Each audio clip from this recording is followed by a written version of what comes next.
રક્ષા કરે ઈ મોટો કે જેની રક્ષા થાય ઈ મોટો? રક્ષા કરે ઈ મોટો ગણાય ને, એનો મહિમા.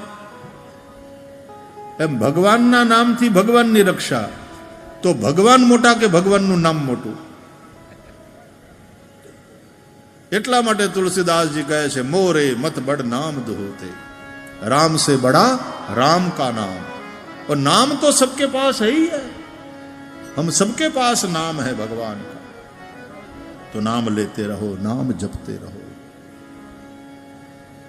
नाम से ही भवरोग भी मिट जाता है, नाम से सारे पाप मिट जाते हैं. नाम संकीर्तनम यस्य सर्व पाप प्रणाशनम, भागवत नो छेल्लो श्लोक कहे छे.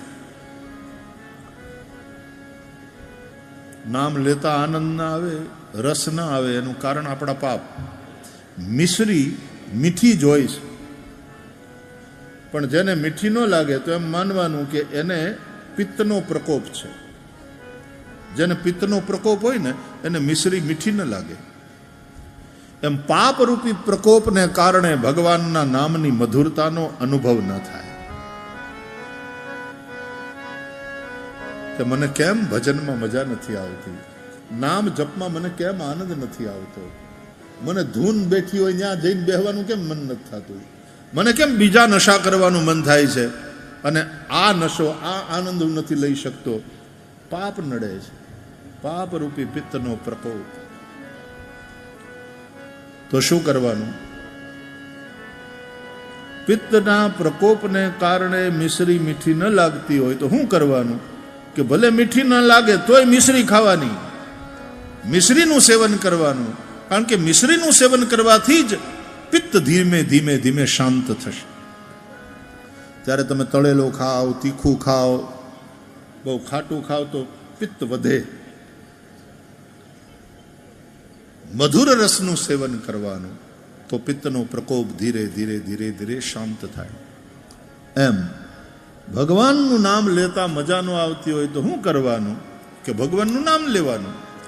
મજા ન આવે તોય, તો કે હા તોય દવા ખાવાની મજા ન આવે તોય દવા ખવાય.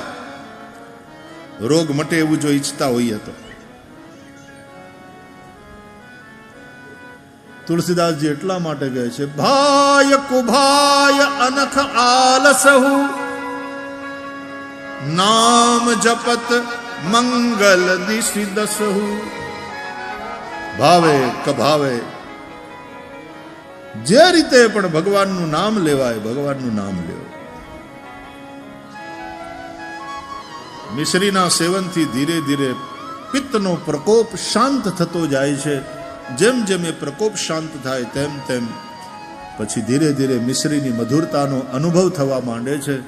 એમ ભગવાનના નામના સંકીર્તનથી પાપ બળતા જાય, અને જેમ જેમ પાપ બળતા જાય તેમ તેમ ભગવાનના નામમાં પછી આનંદ આવતો જાય. અને આનંદ આવતો જાય ને ભગવાનના નામના જપમાં, કીર્તનમાં, એમ સમજવાનું કે મારા પાપ ઓછા થતા જાય છે. ઓલા મધુર રસથી વધારે સેવન કરશો ડાયાબિટીસ એ થાય. આમાં એવી કોઈ ચિંતાની વાત નથી. રામ નામ લાડવા રે, મધ સાકરથી મીઠડા, એવું કહે છે.